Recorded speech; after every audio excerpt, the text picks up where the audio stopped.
She won 2 medals at the Commonwealth Games in 2006. She was the 200-meter African champion in 2004. And basically from 2003, she managed to successfully defend her South African title in the 100 and 200 meters for the next 6 years. I'm speaking about none other than sprint legend here in South Africa, Geraldine Pillay. Welcome to the Ladies Club. Thank you. Thank you so much for having me. How does it feel to hear some of this? You know, it's like, it's not me. Like it's somebody else they're talking, yeah. you know, Vaylen was talking about. But yeah, I know it's, you know, it brings good memories back. Geraldine, we look at you and I can't believe that just 2 weeks ago you celebrated your big 40. Yes, the big 40. And as I was driving to work today, I was talking to my sister-in-law and I said to her, you know, when you're like 20 years old and you think about 40, you know, you think it's ancient, you know, it's like old people, you know, walking with kiddies and all of that. And now I'm 40 years old and I feel 20. They say 40 is the new 20, so I don't know. You look it, you look it. You know, I'm happy, I'm at peace, I love being 40. I'm sure I heard your walking stick fall off setting. I'm hiding it somewhere there. Geraldine, to all the viewers that are perhaps watching for the first time and have no idea who you are, they hear us talk about this 21st century, one of the best 21st century women athletes that South Africa has ever produced. Who would you say Geraldine Pillay is now? Wow, you know what? I am so much more matured. I listen more and I speak less. As an athlete, I was very feisty in terms of always speaking my mind, and sometimes after I'm like, oh my goodness, I should not have said that. Got in trouble with a couple of things. I've got it, you know, into trouble. But looking back, I would not change any of that. I have learned a lot. And some of the lessons that I've learned through, you know, being a professional athlete for a long time was discipline, you know, and patience. Things do not happen overnight. If you want to be successful, you know, you have to be resilient and you have to go back to the track, even though after, you know, a hard day session, you are throwing up, you are lying out there semi-unconscious, you know, you just go back the next day. So that has, you know, all those lessons I am carrying over now into my post-athlete career. And also being a mom to a 5-year-old can be also very challenging. And you know, but yes, like you have to be patient. You know, you have to be resilient, and you have to listen to your body. So whenever now, if I have any aches or pains, I'm still training. But you don't push. No, because I know you're not 20 anymore. You know, even though sometimes you want to be 20, you are not 20, and my body tells me that. So I will do just enough what I can do at that moment in time. So yeah, you know, being an athlete, and it's amazing to see how the physique of female athletes have changed. You know, back in the day when you had muscles and a six-pack, and, you know, it was actually frowned upon. But now our athletes, you know, even our local athletes and international athletes, you know, the girls are sexy, man. I say strong. Yes, strong is the new sexy. Strong is the new sexy, you know. And I want that message to go through because, you know, we're struggling with high school learners, you know, when they don't want to do too much because they don't want to be too muscular because that equals, you know, being labeled, you know, being a man and all of that. But yeah, where Geraldine is right now, like I say, I listen more. I always tell my athletes, that is the reason why we have 2 ears and 1 mouth. We have to listen more and we have to talk less. What was it about the sport that made you fall in love? Because it's come to define your whole life. You know what, it's an individual sport. When I look at all the team sport, you can rely on somebody else, you know, to win a match, to win a game. True. But when it comes to athletics, you have to be disciplined because if you do not win a race, that, you know, has a ripple effect. You are not going to be selected. You have nobody else to blame. You cannot blame your coach. Your coach is just there, you know, guiding you. But in the end, you have to do the hard work. And whatever you do after your training is just as important. So I love the idea of it's entirely up to me, you know, whether I'm going to win this race or not. After a loss, I cannot blame 10 other people. You know, you didn't bring, you know, your side to it. So yeah, I love, and I also the adrenaline rush. You know, on the line. I can remember at the Commonwealth Games. You know, I'm standing there and it's a 100-meter final. There's 88,000 people. Sure. Watching you. Watching me, and I'm like, why are you doing this? That's not the best of time to ask. You know, like you feel your stomach is in 10,000 knots and cameras are flashing. Whatever you're going to do now will be in the papers, whether it be good or bad, you know. But I love that, you know, you want, you know, to come back and you want to get that feeling over and over. So yeah, I would say it was, because it was an individual, it is an individual sport. And, you know, I had nobody else to blame for anything, whether it was good or bad. And just standing there and, you know, getting that rush before you go on your marks. Okay, then how would you then pick the highlights of your career from Commonwealth Games to All Africa Games to Olympics? How would you... What is your one standout? Okay, I would definitely say it would be the Olympic Games. It would definitely be the Olympic Games, regardless of the outcome of that Games. I think it's any sports person's dream, you know, to represent his or her country at an Olympic Games. And in 2004, it was very special because we went back to where the Olympics started, you know, many years ago in Athens. And that was very, very special. I remember when we went for the opening ceremony. I mean, we had Pakistan, Afghanistan, the USA, all in one arena. And there was nothing, no talks of war or anything. Everybody, you know, while you're standing there and they're doing all the speeches, athletes are taking photos. For that moment in time, we don't care if you are my biggest enemy or whatever, in terms of sport or, you know, back home. We were all there, we all had a common goal, you know, we are here, we are representing our nations. And I think that would be the, you know, it is difficult to you know, to single out a highlight, but that would definitely be my highlight as an athlete. You know, that, you know, they say world champions come and go, but you will die an Olympian, you know. That's true. That's true. That is something that, you know, it's a title that it cannot be taken away. They can't say that you are former, you are an Olympian. That's it. So, yeah. And I remember one day we were walking in the village and this one guy asked me, so how did you know, how was your Olympics? I'm like, no, it wasn't so good. He says to me, world championships are there for titles. Olympic Games is all about participation.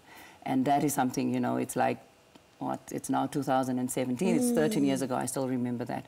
So that was very, you know, special. Your athletics career has taken you all over the world, and your training has taken you some very special places too, including Jamaica. Yes. Oh, Jamaica was fantastic. I really enjoyed Jamaica. The first couple of weeks, it was very difficult to understand what they were saying. Yeah. And I thought this was some, you know, weird, strange foreign language, but it was English. Yeah.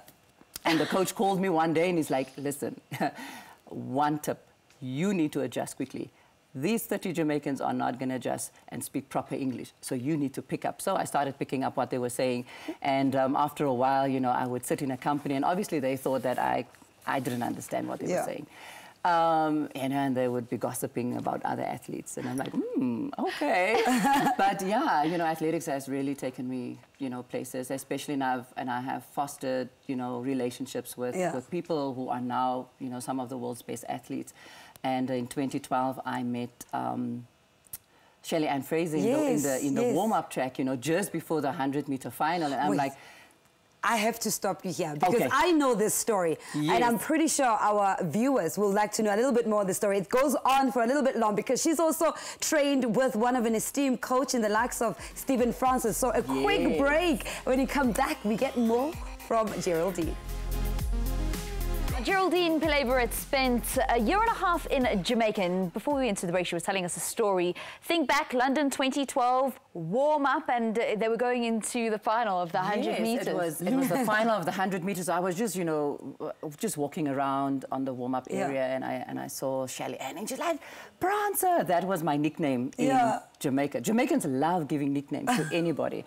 And the reason why it was Prancer, they said I run like a, you know, a reindeer. Oh, wow. So my nickname was Prancer. And she's like, Prancer, come on over. And I went over to her and we took some photos and everything. And we were just having a chat. And I'm like, listen, you know, you still have a 100-meter final. It's like, man, don't worry about it, you know. So that was the kind of relationship that I had with my... And when I started in Jamaica, Shelly Ann had just matriculated. You know, she was like a baby. I remember her always complaining about her knee, you know, because she was just so lazy. She didn't want to train. And now she was this, you know, phenomenal athlete, you know, Olympic champion and all of that. So yeah, I really enjoyed working and training in Jamaica. It was a real eye-opener. I expected, you know, world-class facilities. I'm going to this training group that where Asafa Powell, he was the current world record holder at the time. So I get there the morning, Monday morning at 6 o'clock, and I'm like, I'm sure they gave me the wrong address. You know, this is the university. It is a grass track. I mean, I have seen primary schools, you know, with better tracks. With better tracks. And I'm like, I'm sure they gave me the wrong address. I am not supposed to be here. You know, where are we going to train? And then everybody started, you know, coming and all of that. And that is where we train. I'm like, not world-class at all. Not even the gym. There was nothing world-class other than the athletes. Wow. And that just taught me that, you know, regardless of what kind of equipment you have, you know, you have to make the best with what you have. And I always teach that to the athletes. You know, don't expect, like, you know, world-class facilities, equipment, you know, electronics, and no. Where you are, you must make do. Now, come 2017, talking about what you always teach, you also a coach to the Babas. Yes. Grade 1 up until grade 7. The Babas are under your guidance. So we're looking at you to produce the next best Wade van Niekerk and Geraldine Pillay. Yes, no, definitely. And I've seen a couple of them. Yes. I recently started. It's at Rhinefield Primary School. The kids are... For 9 years, I was at a high school, and it was nice working with high school athletes. But by the time they get to high school, they have bad habits, you know, in terms of running technique and all of that. So you first have to deprogram them, you know, teach them the proper technique, and then only work. So, you know, the process takes a little bit longer. But with the young ones, you know, you start afresh, you know, and I'm so excited. I cannot wait. They are just as excited. Many track and field fans will know you from our television screens. You obviously work on Athletics Live and with SABC Sports, so we also sit as colleagues as we sit here. You know exactly what is happening when it comes to track and field currently, and we're in such a good space when it comes to what's happening. But Caster Semenya, when it comes to the women, remains our shining light, and it seems that we need the other ladies also to step up. What's happening further down beyond Caster? You know what, I think the big problem starts at school level, because when I go to schools, you have hundreds of boys participating, but you don't have that participating with the girls. Yeah, with the girls. We go to the provincial championships, and that all filters down to the nationals. You know, we had 7 heats at our senior championships this year for men. 100 meters and 200 meters. And unfortunately for the women, we know three heats was enough, and not full heats, you know, not all of them were. The lanes were the lanes were not filled. So it's very worrying. And, you know, and I think back of the days of Hestry Kluter, no one has ever stepped up, you know, after Hestry. And I mean, she was a phenomenal high jumper. 2003 was the year when Hestry and Jacques Vrydag both became world champions in high jump. Thank goodness we have Brayton Poole now, you know, to fill that gap. But I really think that we should not wait until somebody retires before we, like, realize, oh, my goodness, we need to start developing now already. And I think in each province, you know, the coaches are hard at work, you know, developing athletes and making sure that, you know, when Wade retires, you know, and I hope it's not going to be soon, and when Caster retires, we will have other people that will fill their shoes. Injury strikes, that's it. That's the thing. That is, you know, the ugly side of the sport. You know, when there's an injury, you know, what can you do? So I really think it starts with development, and we really have to work, and I'm glad that I'm in the space where I can work with primary school kids, and I would love to bring role models, you know, so those kids, why are we so successful in soccer in terms of you have, you know, a good junior soccer league as well as, you know, seniors, is because, and rugby, you know, they have good role models, and those role models are seen within, you know, the school community. You see on social media, they had a training camp or this or that, and I think we should have the same with athletics, you know. We must make our own athletes household names. The kids know, you know, who Usain Bolt, they can tell you everything about Usain, and they should tell us about you know, Akane, about Castor, you know, all the good things about them as well. In terms of the future, besides the current crop, where do you see the future of our athletes come the next Olympics? You know, there's a great centre in Pretoria, and when we look at our youth team when they came back from the World Youth Championships in Kenya, a lot of those athletes come from the High Performance Centre.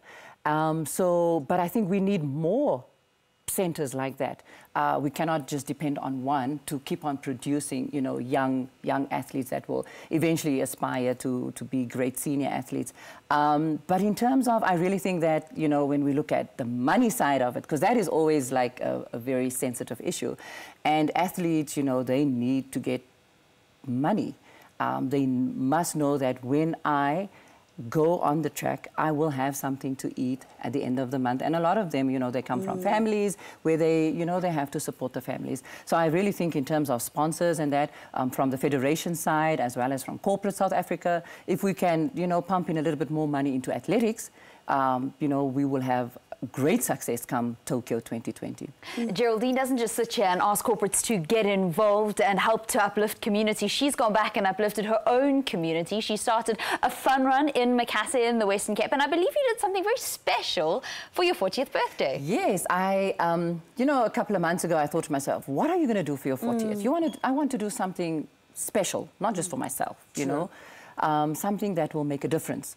And then you know, this idea came, and I'm like, you know what, I'm going to invite 40 matric girls, because they are at a critical stage in their lives. They don't know where to go, what to do next year. And then I contacted a few people, and everybody thought it was a great idea. And I started running with the idea. I'm like, you know what?